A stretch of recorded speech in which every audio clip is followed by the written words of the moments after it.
Hello, I am urologist Omer Erdamakaya. Today, we will have a short video presentation about what a spermogram is and what it tells us. Spermogram, in other words, semen analysis, is an infertility test that tells us the characteristics of semen and sperm applied in men. It is done by evaluating the sample taken through masturbation after a 3-day sexual period. In semen analysis, along with the amount, color, and liquefaction time of the semen, morphology, concentration, and motility of the sperm are evaluated. There are also tests that evaluate more sperm characteristics than this, but these three features are some of the most basic parameters that we pay the most attention to in the spermogram. Because there is no other parameter that gives us better information about infertility than these parameters. If we briefly touch on them. Concentration over 15 million per milliliter, motility, especially advanced rapid motility above 32%, morphological criteria above 4% indicate that the patient's sperm parameters are generally normal. Morphology is the criterion that the shape of the sperm conforms to some rules. The reason why we cannot call spermogram a definitive diagnostic tool is, when it is below these values, we cannot call the patient infertile, and pregnancy may occur below these values.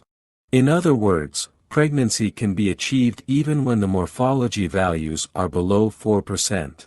Or even if all parameters are normal, the patient may not have a child, although his wife is also normal. Because these parameters are normal in 40% of men who have problems with infertility. So why can't he have a child then? There are unexplained cases of infertility. Frankly, we cannot explain why patients suffer this problem. One of the biggest problems in the spermogram is that the patient gets different results in every clinic he goes to. In one clinic, the patient's results are like 5 million in concentration, and in another clinic, it's 10 million. Still, the gold standard in spermogram is the visual examination and evaluation under a microscope. Different results can be obtained according to the experience of the people who do it and the clinic. When you give the same sample to two different people, it is quite normal to get different results. Therefore, it is recommended to do it at least twice, and even 3 times. I give people the following example to understand a spermiogram. If we think of semen as a river, we can think of fish swimming in it as sperm. How fast the fish are to go to the breeding ground, how smooth their shapes are and how concentrated they are, the stronger the reproduction of the fish will be.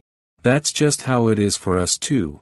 The concentration of the sperm, the motility of the sperm, and the shape of the sperm are highly correlated with infertility or productivity of the patient. The World Health Organization's density criterion is 15 million, but if the concentration exceeds 40 million, the patient's productivity increases. In the spermogram, if the morphology criteria are above 9% or the advanced rapid motility is above 32 to 48%, the patient's productivity increases further. In other words, the better the motility, concentration, and morphology of the patient's sperm, the more productivity. But when it is below these values, we do not call the patient completely infertile. We talk about low pregnancy possibilities. Another factor is the ROS values of the patient, in other words, reactive oxygen species, although it is not routine in spermiograms. It has started to come to the fore in the last 10 years. An increase of ROS in semen was seen in infertility, recurrent miscarriages. We can explain in ROS as follows. ROS is the pollution of the river. In other words, the excess of reactive oxygen radicals and toxic substances in the semen river is called ROS. When the river is dirty, of course, the fish die. The cell membranes of the sperm are injured, or the DNA samples contained in it are corrupted and pregnancy rates decrease. I will take another video about ROS. Thank you for listening, best regards.